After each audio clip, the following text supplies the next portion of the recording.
All right, we are in the Trocadero Gardens, and we're going to start off today's show with a salute to dumb movies. Now, you always know it's a dumb movie because when they change scenes, they have to show you the landmarks, because if they don't show you the Hollywood sign or Big Ben or the Shibuya crossing, you're not going to know where you are, apparently. So in that spirit, here's our tribute to dumb movies.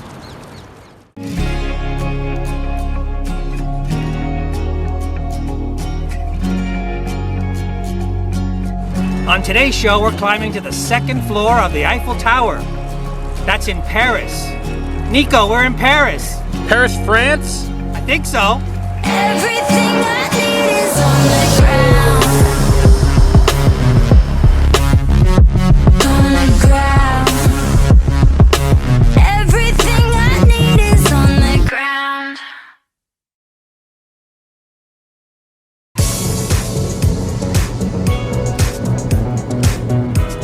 This was the first time I ever arrived in a new country by train. 2.5 hours London to Paris on the Eurostar. The French countryside was really beautiful.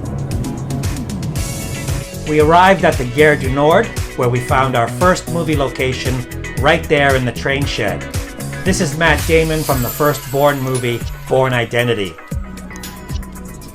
Our hotel was in the 19th arrondissement, near the Bassin de la Villette, part of the city's old system of canals. A very picturesque part of the city. It can be seen in the 1934 Jean Vigo film L'Atlante, where several scenes were shot in and around these very canals. This area is especially nice after a long day of sightseeing, to just stroll the promenade, have a coffee, and to walk across the pedestrian bridge that bounces up and down in an unsettling way. Feel the bridge shaking, Nico. Can? Yeah. Feel it shaking? Yes, I do now. That's no good. Oh, jeez. Let's get off this Let's get off this bridge.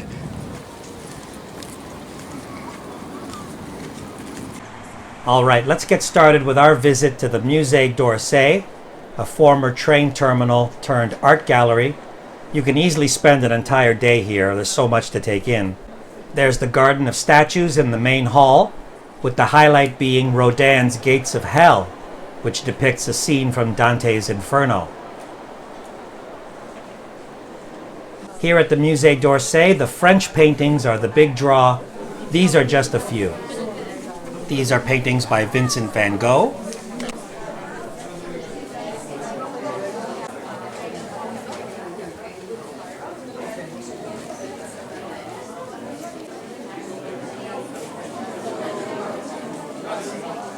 Paul Cézanne.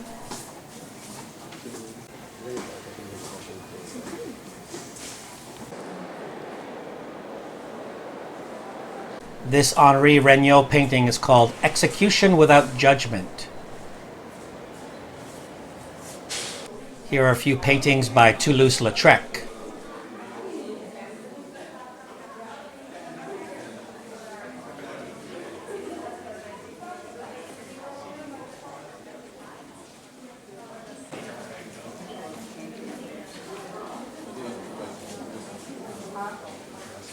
Paul Gauguin.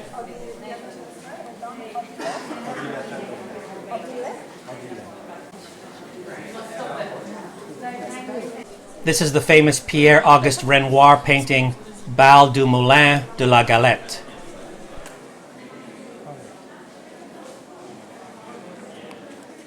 This is the Edgar Degas painting, In a Cafe.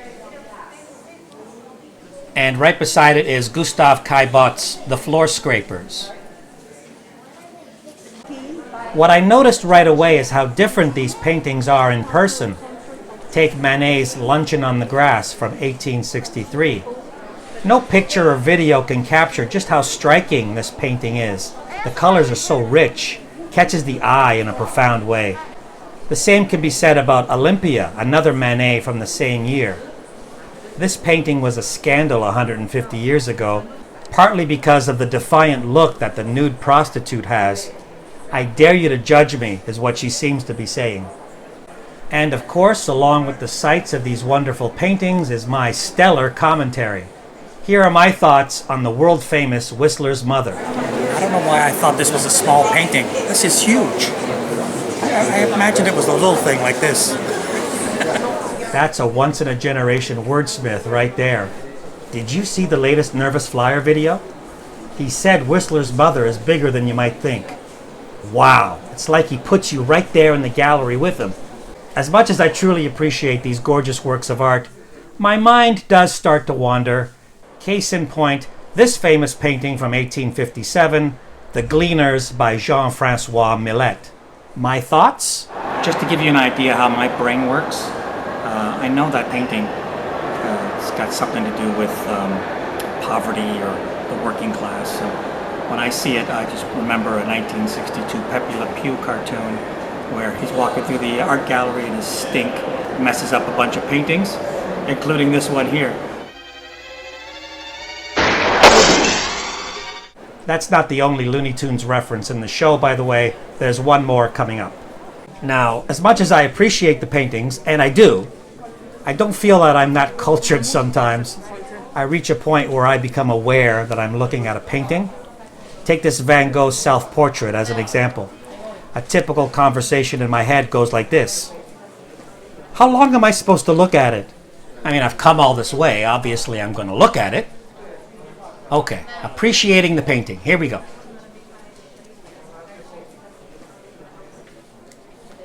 Was that enough? Okay, just a little more.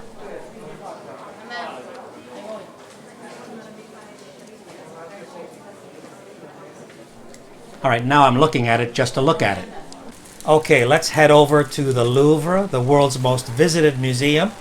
We bought tickets ahead of time, right when the museum opened, so we were able to take advantage of a very brief sweet spot at the beginning of the day when it wasn't wall-to-wall people yet. So we're here first thing in the morning. Look how quiet it is in here. Echo. This is how it should be. It doesn't last, but it was nice while it lasted. Let me show you the contrast. This is what one gallery looked like shortly after 9 a.m. Shh, nice and quiet. And this is the same room just 2 hours later.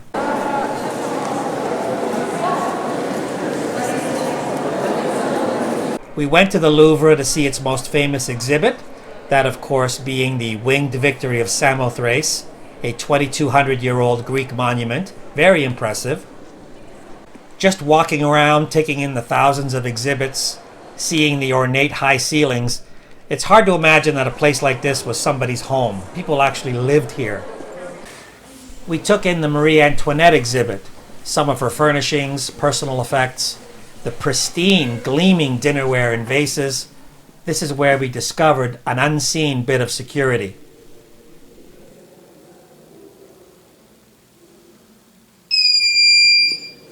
Ooh. We didn't touch anything, we swear. You think that alarm went off? I think we touched this. Because I poked my finger a little bit too far into the room, and the entire room is coated in those red laser lines from the heist movies that you can't see until you throw the smoke bomb in there. Well, try again. Put your... No, I'm not gonna try it again. They're gonna send the polizia. Well, let me try. Let me just see if I can... Oh, you're right. Okay. Oh, man, this is... There's lasers in there. That is guarded. Okay, first time was an accident. The second time was on purpose, but that was just... we were just testing it out. That's all we were doing. A short walk from the Louvre are two movie locations. The first is the Pont des Arts, seen in many, many movies, including the 1932 French movie Baudu Saved from Drowning. This is where the title character jumps into the river and is saved from. This bridge was also where Liam Neeson's stunt performer jumped off to save his daughter in the movie Taken. Me and Nico also visited this bridge because it was used as a pit stop for The Amazing Race. This is the second pit stop from that show that the two of us have visited. The first was at the top of the steps at the Atago Shrine in Tokyo. The second movie location we found was at the Colonnade at the Palais Royal. site of a dramatic scene from 1963's Charade with Audrey Hepburn and Cary Grant. In that scene, Audrey Hepburn runs out of this tunnel. She then runs toward the row of columns in the background. The camera follows her. She stops, sees Walter Matthau, who has a gun, and then there's a big confrontation. Walter Matthau stood behind this column. Audrey Hepburn was way in the background, roughly in this spot, and Cary Grant was way, way in the background.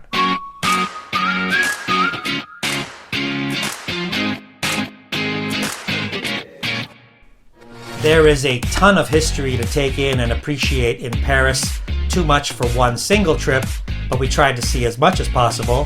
For example, at the Rue de la Croix Faubert, we briefly took in Les Cinq Dalles de la Guillotine, 5 rectangular slabs of concrete that mark the spot where a guillotine once stood. About 200 public executions took place in this location, the last in 1899. Our next stop was the Place de la République. We went there to find the spot where the first human being was ever captured in a photographic image. It was 1838, and Louis Daguerre, inventor of the daguerreotype, took an image of the Boulevard du Temple from a building that no longer exists. The normally busy streets are empty because of the long exposure time, except for this one blurry man in the bottom left corner, who many guess was getting his shoes shined and would have been standing still long enough to end up in the image. I thought it would be cool to stand in the spot where this anonymous man once stood, and once I read that the original image is actually a mirror image of what Daguerre saw, then figuring out the location was easy. This curve in the road matches what I saw on Google Maps, and once I got there in person, the curve in the road is still there, and an obvious sign I was in the right place.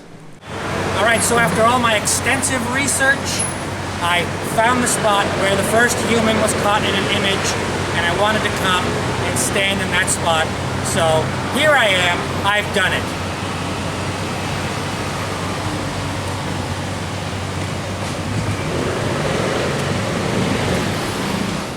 And now for the When in Rome segment.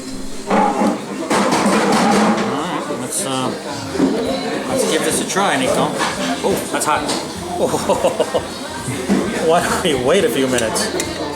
I'm not sure. They gave us one of these, and I'm not sure what this is. I'm not sure what this is for.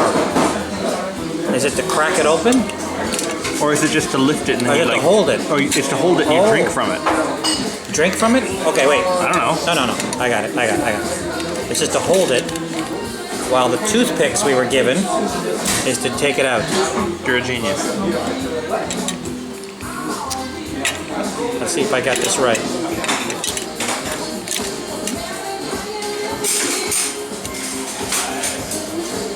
See it, Nico? Yeah? You got it. All right, here goes.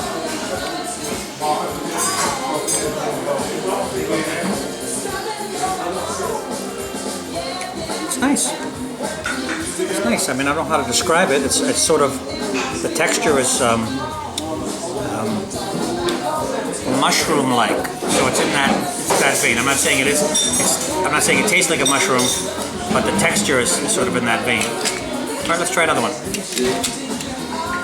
And then you're gonna try the next one. Oh, did you eat that? That was the whole one? Yeah. Oh. They're tiny. I mean, I guess they're snails, so I should have figured, but... Now, what about this is not appetizing, Nico? All right, here goes. That's good. Still good? That's good. There you go, seal of approval.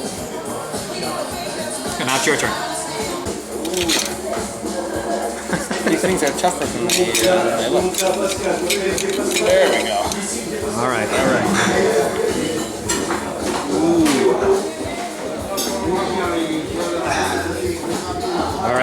All right, go ahead. Ooh, it's hot. You Yes. didn't tell me it was hot. Oh, I was supposed to tell you it was hot? Not bad though. It's good, isn't it? Oh, we thought we were done with the escargot, which were very good, but our great waiter here told us that you're supposed to empty out the shells, because they've got the garlic and the oil and all that side, so you're supposed to empty it out. And then you get the bread, and then you dunk your bread in that wonderful garlic oil mixture. And that's the second half of eating the escargot. And that's really good. It's tasty too. It's very good.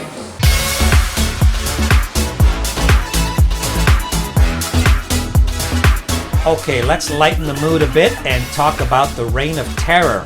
This is the Place de la Concorde, formerly the Place de la Révolution. This is where King Louis XVI famously met the guillotine in 1793. Later that same year, his wife, Marie Antoinette, met the same fate. A year after that, the Place de la Concorde saw the end of Robespierre. Robespierre was a statesman and a major figure in the revolution. He was also referenced in my all-time favorite Looney Tunes film, Porky Pig's Feet, a Frank Tashlin cartoon from 1943. You've had your coffee racing for this week, Robespierre. We also found one movie location here in the Place de la Concorde, right beside one of the two huge fountains in the square. This is from The Devil Wears Prada, where Anne Hathaway throws her cell phone into the fountain as a final act of defiance. Let's start wrapping things up with a few more movie locations. We paid a visit to the Sacré-Cœur Basilica, where on the steps leading to the church, we found a scene from the 1958 World War II movie The Young Lions, with Maximilian Schell and Marlon Brando as German officers. And it was around Notre Dame Cathedral that we found 4 other movie locations. The famous bookstore Shakespeare and Company has been the site of many movie scenes, including Midnight in Paris with Owen Wilson. Right across from the cathedral is another location from Charade. This time Hepburn and Grant are walking and talking by the riverbank. Further upriver is another scene from The Bourne Identity. Matt Damon and Franca Potente have just arrived in Paris on the run from the authorities. And lastly, on Ile Saint-Louis, with Notre Dame in the background, we found a scene from another World War II movie from 1966 with Christopher Plummer called Triple Cross. Our trip is over. Now it's time for that coffee. Trip's almost over, Nico. What was your favorite part of the trip? I think getting to see all the cool paintings in the museums was my favorite part. I would agree, especially for some of them, that first moment when you sort of walked in the room and there it was. Felt that for Olympia and one forgetting the name of the painting, but it was a French painting. Luncheon on the Grass, you dummy. And just the colors, when you see it in person for the first time, just incredible. So it's been a great trip, and I'm feeling like I did when we left Tokyo. We can't see everything, but I'm very grateful for what we did get to see. So it's been a pleasure, Nico. As it has for me.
Well, there it is, Nico. What do you think? I think it's pretty cool. And now we can say we've seen it. There's lots of energy in this room, by the way. There's like everyone is excited to see it, and it looks more vivid in person. Like it's hard to describe, but the colors look deeper and richer in person than it would any reproduction or photograph I've seen. So it's really cool to be here, and it's really cool to see it. I remember a conversation I had with a great art teacher in high school when some student had criticized the Mona Lisa, said it's just a tourist trap. There are better paintings in the world.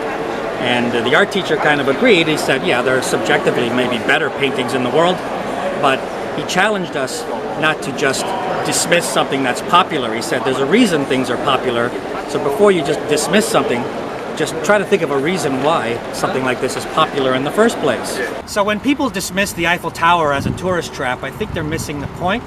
This is an astonishing monument to a different time, a different mentality, when people thought that anything was possible, that anything could be done, certainly anything could be built.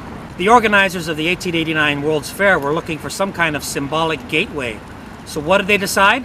Well, they said, let's just build the tallest thing that's ever been built in the history of the world. And I think that's incredible. And today we're here to walk to the second story of the Eiffel Tower.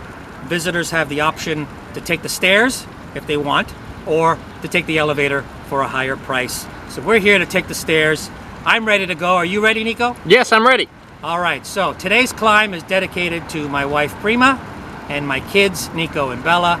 I love you guys very much. You are everything.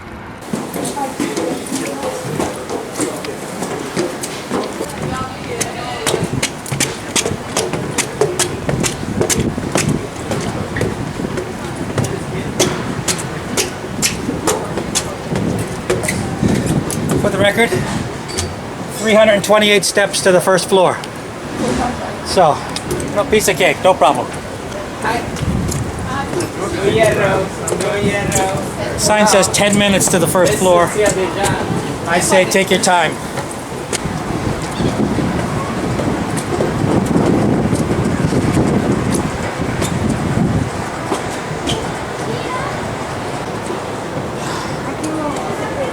Take a break.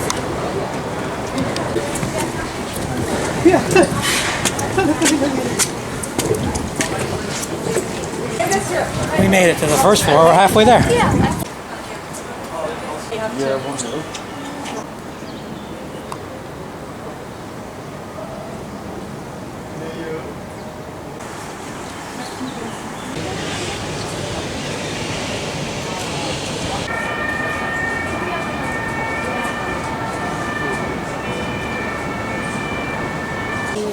Okay, second floor, we're rested up. Let's go, second floor, here we go.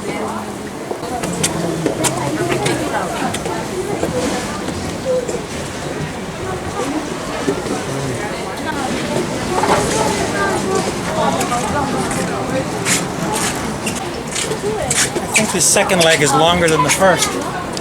Yeah, it's definitely longer.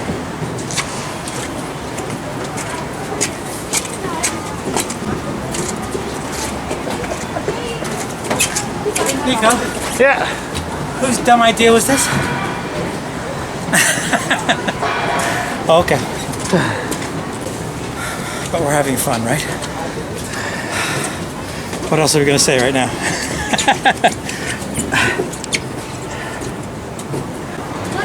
All right, I think this is the final push to the top.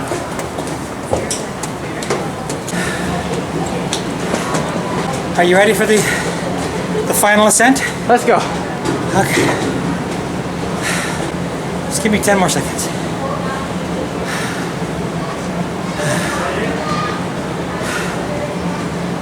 Whew. All right, you ready? Here we go.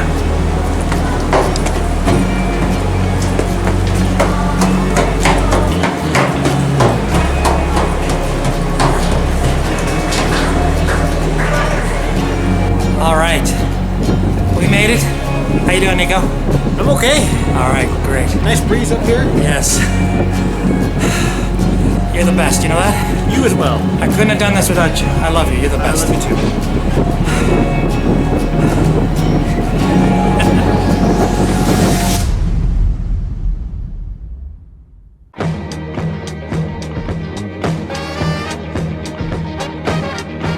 Don't forget to like, share the video, and subscribe to The Nervous Flyer. I don't know what my next destination is. I'll let you know when I'm booked. Until then, send me your comments and any suggestions for future destinations you might have.